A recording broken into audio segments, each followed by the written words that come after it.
Welcome back to You Are Worth Knowing. In this episode, we are going to talk about some misconceptions that you might have heard or even believed yourself while you are on this amazing journey with social anxiety.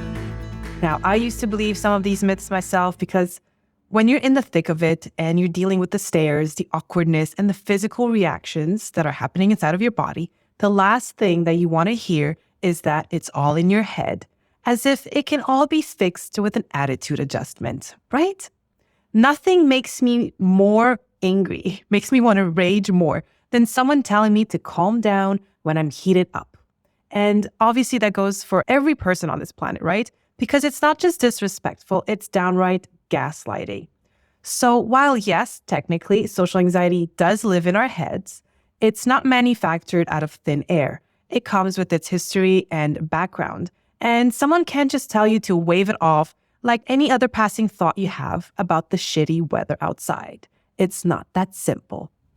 Yet, every time we hear things like that, it just makes you think and feel like you're crazy.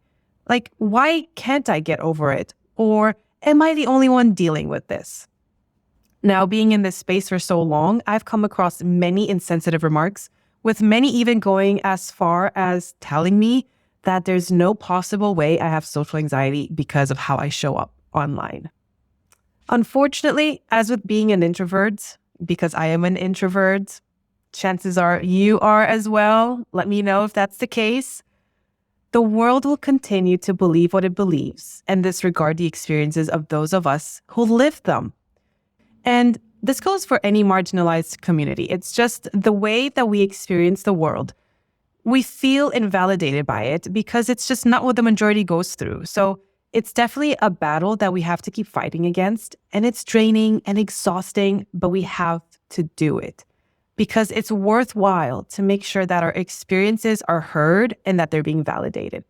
And one thing that I've been noticing, especially as I'm posting a lot online, especially on platforms like TikTok and YouTube, where my videos are just broadcast to a bigger audience, it feels like everyone has armchair quarterback syndrome on every topic. Go into the comments section and you will see some really cruel or mean comments or just unsolicited advice on someone's experience. And I get that a lot. That is the most frustrating part out of all of this, is just how exhausting it is to defend and explain myself to people who have never lived the experience of social anxiety.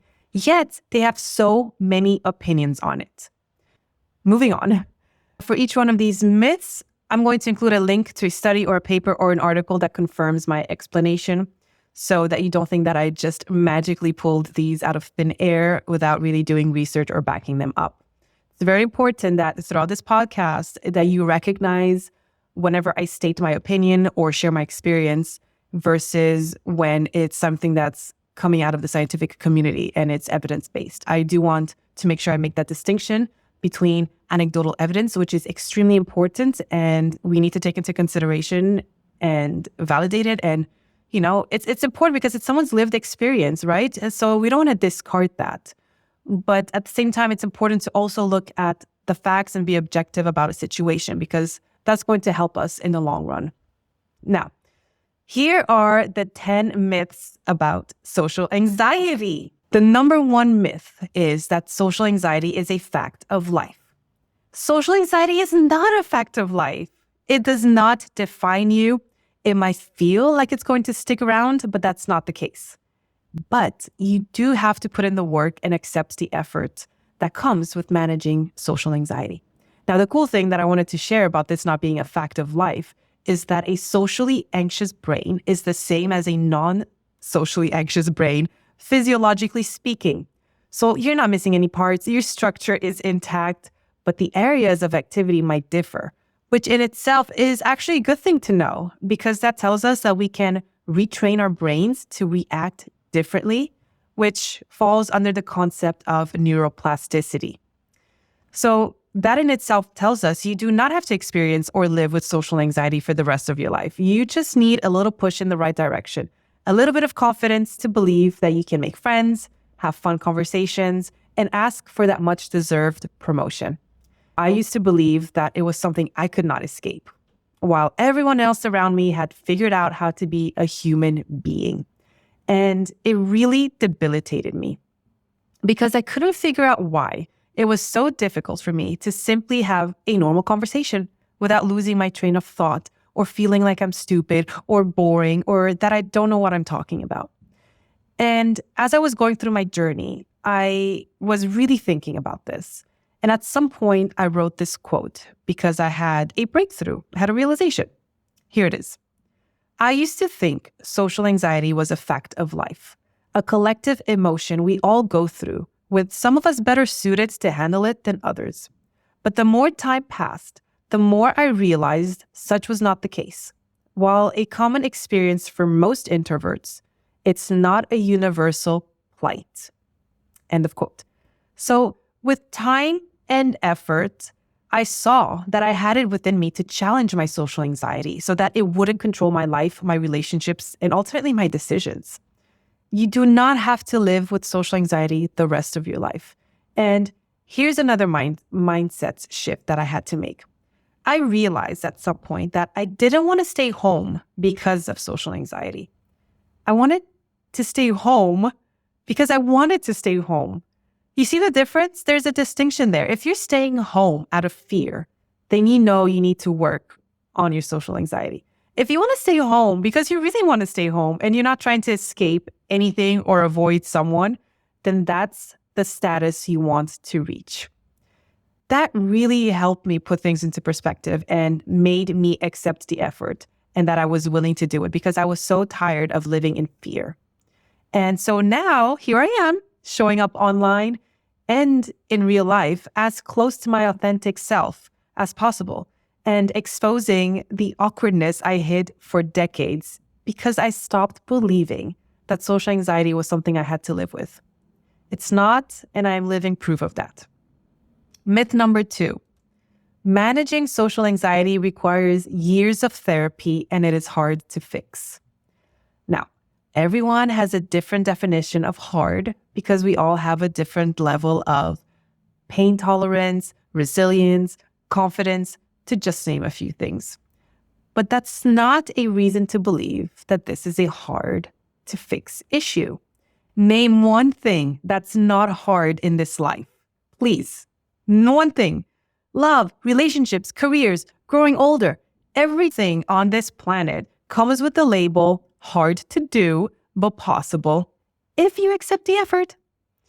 Sure, you might not know yet what you need to do to fix your social anxiety, but if you're going at it with the idea that it's hard from the beginning, then you've already given into it. So I like to say that most people will eventually find a way if they have had enough of the bullshit that comes with experiencing social anxiety. And if you know what that means, you know what that means. First of all, I self-helped myself along the way a lot. Self-help is a beautiful alternative to therapy, which is a privilege that not many of us have, unfortunately. And the idea that it's so hard that the only way to get help is through therapy is nonsense. That's just nonsense. These days, you can build a rocket ship on your roof. And if that's possible, you can pick up a book here and there to figure things out on your own. Many of us have gone down this road successfully. And secondly, if you do choose therapy, which is fantastic, I've done it and I highly recommend it, you would be surprised at how quickly the turnaround is because it's not the knowledge necessarily that will fix you, but the willingness to practice what you've learned. Again, which is something that you can find in a book. The knowledge is there. Therapists learn from research, from studies, from books. It's all available to you. You just need to get that knowledge and practice it. Where you get that knowledge from is up to you. You just need to be willing to show up scared and do what needs to be done. If anything is hard about the process, it's just showing up. Because once you realize that you are the one that's holding yourself back from moving forward, the game's momentum has tilted in your favor, and that's what you want. Myth number 3, social anxiety is the same as being shy. I'm not a shy person. I wasn't shy growing up, so I don't have much experience in this arena as much as I do with social anxiety.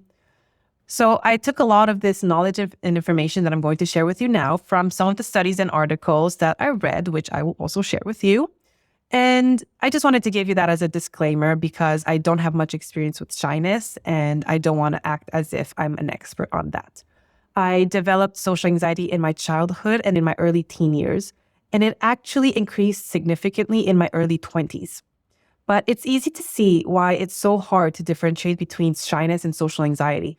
You might think that they're one and the same because of the symptoms that you exhibit or that you see someone exhibiting. They really are very similar in nature. But even if I were to tell you that shyness is more of an emotional state that can be changed, it's flexible, whereas social anxiety is a mental disorder, it's not going to help you make the difference between the two.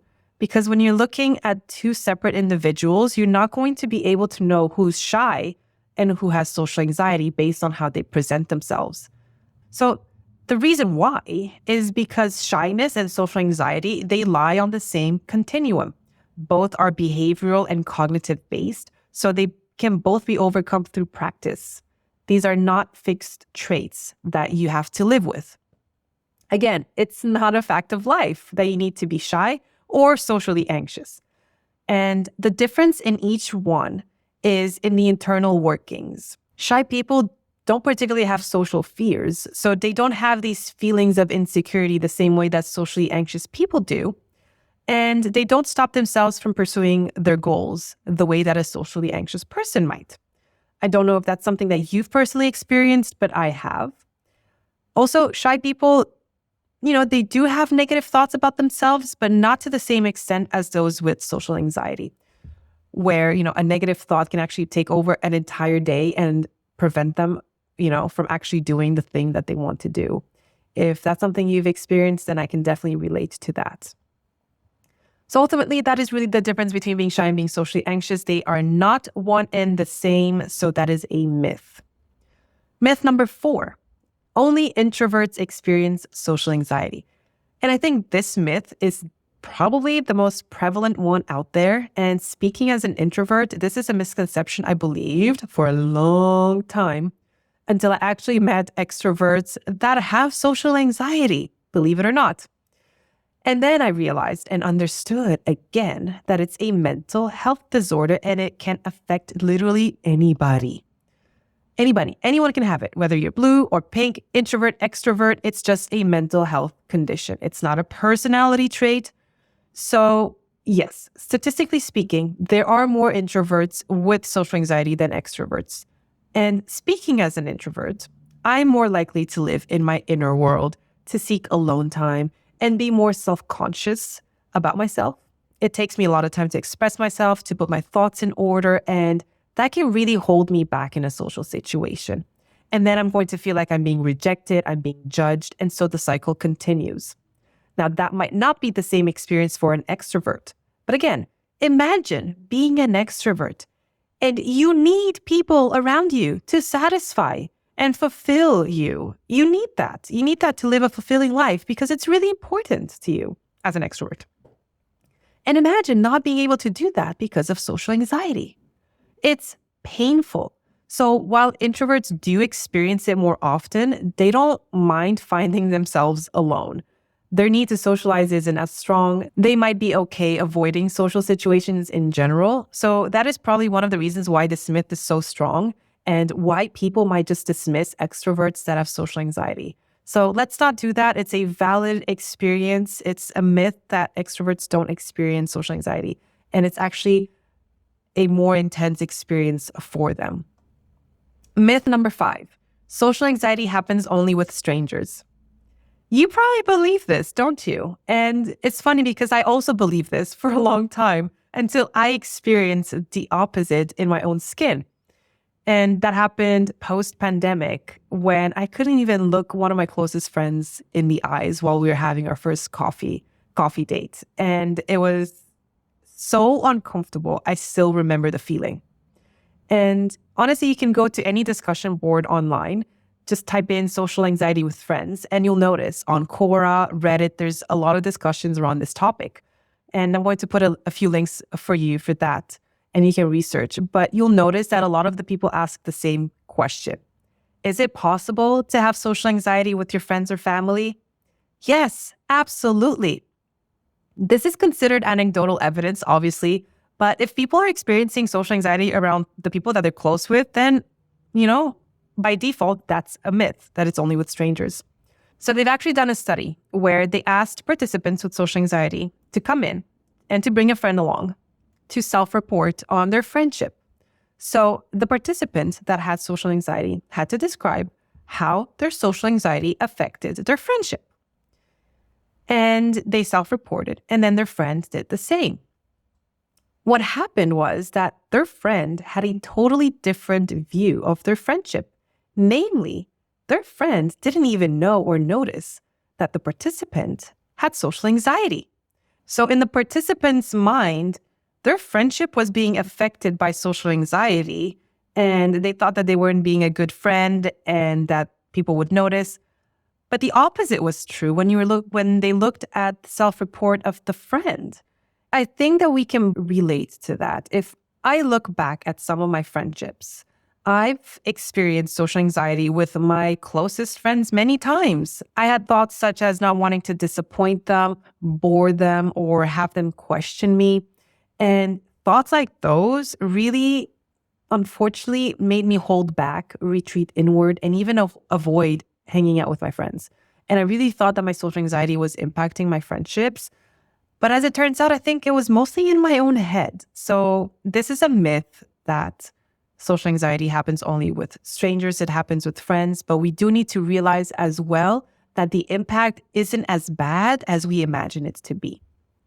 And I'm definitely going to bring that up in another episode. I think we need to dig a little bit deeper into why we believe that to be the case.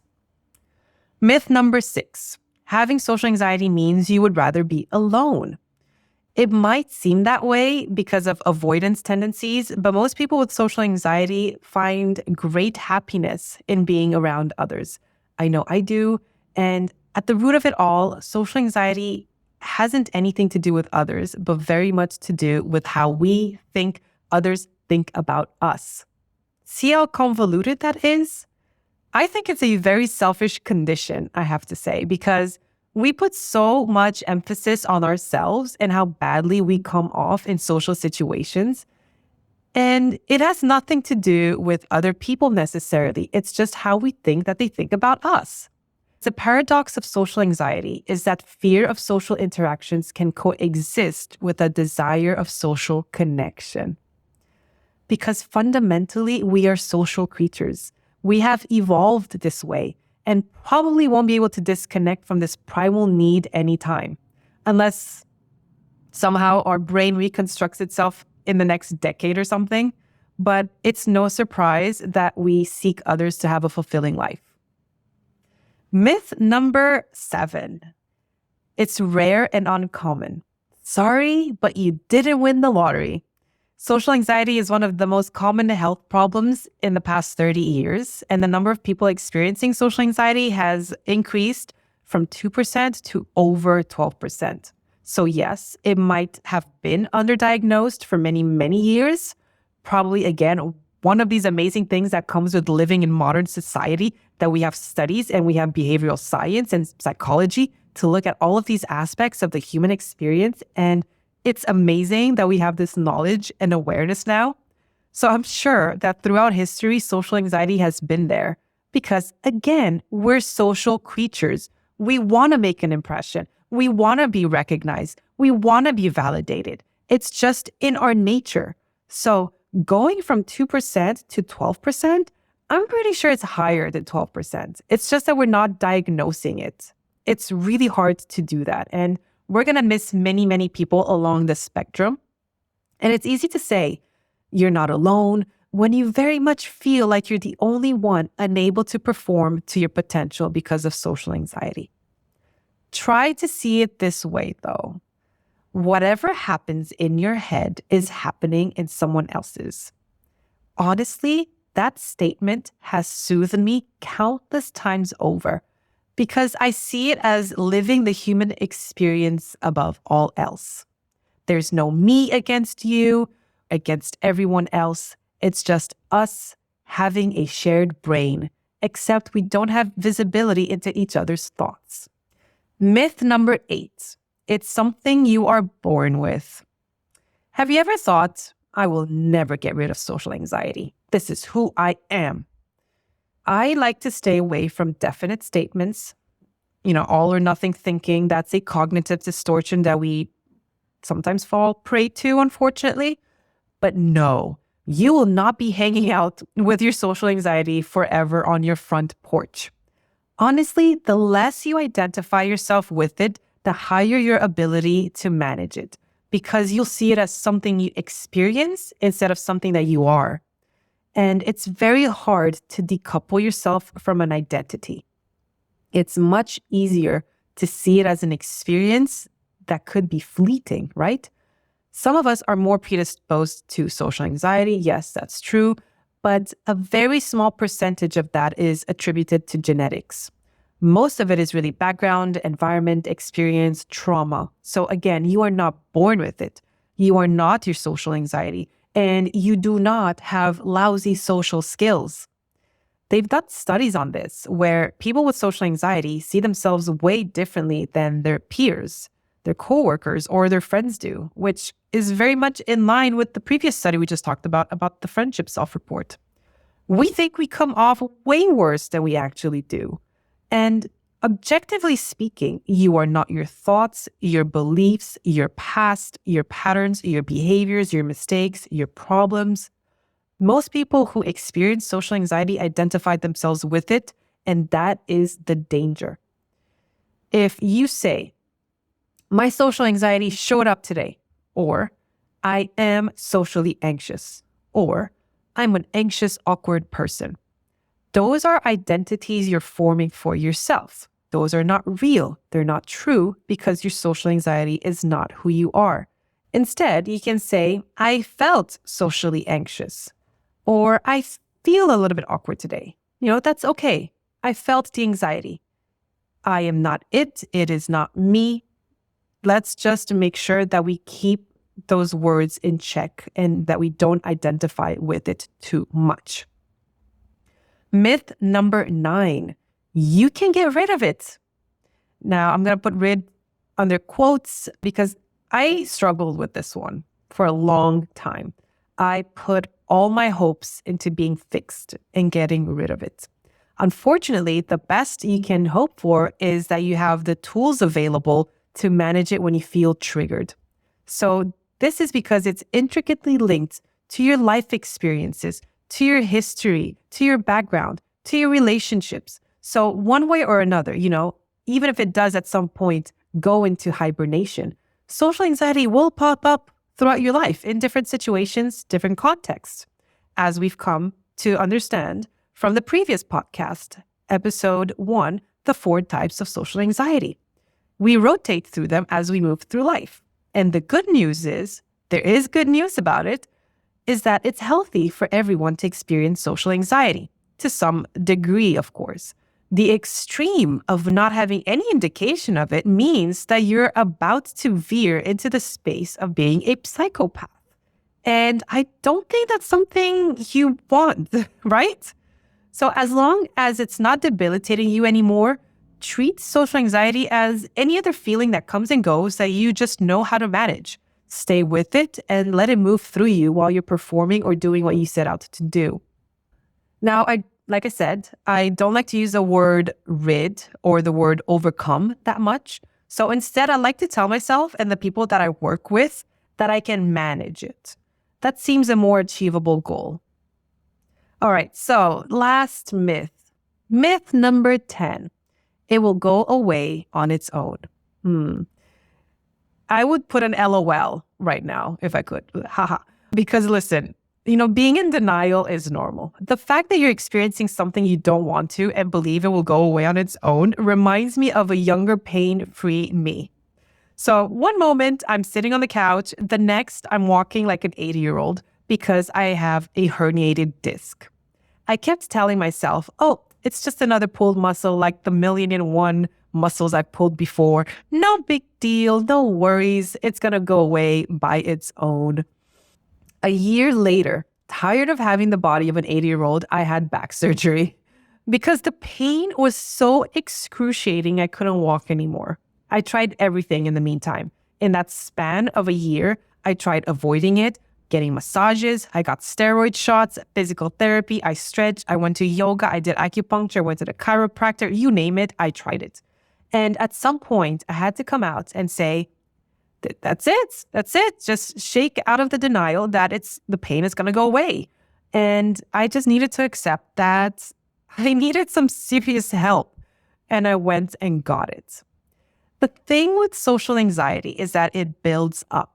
It might seem like you have a sudden onset of it, that it just happens to come by in your life. But if you scroll through your memories, you'll notice the many tiny moments that created the opening for social anxiety to push through. Just think about this metaphor. You're fully dilated now, and the baby is not going back in no matter how much you wish it to. You cannot be in denial. Just think about it. If you keep avoiding giving that presentation and because you think you're going to tank it, how will you ever be able to prove that you will tank it? Chances are that yes, you'll be nervous, but you will not set the room on fire and you probably won't be fired. By avoiding situations that give you the most anxiety, you're depriving and denying yourself the opportunity to see how uneventful a situation can be. You will survive it and then even feel proud of how you handled yourself. And as a reminder, avoiding your social anxiety only makes it worse. And that's actually been scientifically proven. So yeah, you can stop wishing it's going to go away on its own and start making progress in managing it. Don't wait. The longer you wait, the harder and more debilitating it's going to be in the long run. These were the 10 myths about social anxiety.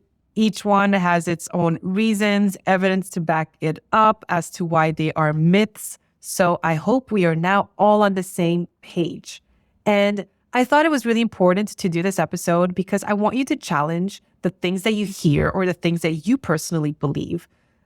There's so much that is being thrown at us, and we are consuming so much information, and we are not being diligent enough with understanding the information and where it's coming from and if it makes sense. And I think we really need to pay closer attention to what thoughts we have and how those thoughts impact us and where those thoughts come from. Now, things change all the time, so maybe some of the myths that I just outlined might slightly morph into different ones, or I'll be adding new ones in as new knowledge comes in. So let's keep each other sharp and on our toes. If there's anything in here that you feel is wrong or off or that you want to challenge, please do so. I'm definitely open for critical feedback. I still experience social anxiety, so be nice. You could tell me in a nice way that you think I said something that wasn't right or that I need to do some more research on. Maybe you have your own that you want to share with me on some of these myths. I would love that. You can always reach me at Honest Rocks on Instagram or rocks@honestrocks.com. You can send me an email, send me a voice memo. I answer to everything and anybody, even trolls, which is something that I've been told I shouldn't be doing, but I still can't stop myself. Again, I feel this need to defend, people that experience social anxiety. It's just, I feel like I'm a mama and I feel like people need to just stop being so condescending and judgmental when they don't understand the experience of it. So please don't troll me, but I would love to hear from you. So this is the end of the episode. Stay tuned for next week. I will see you then.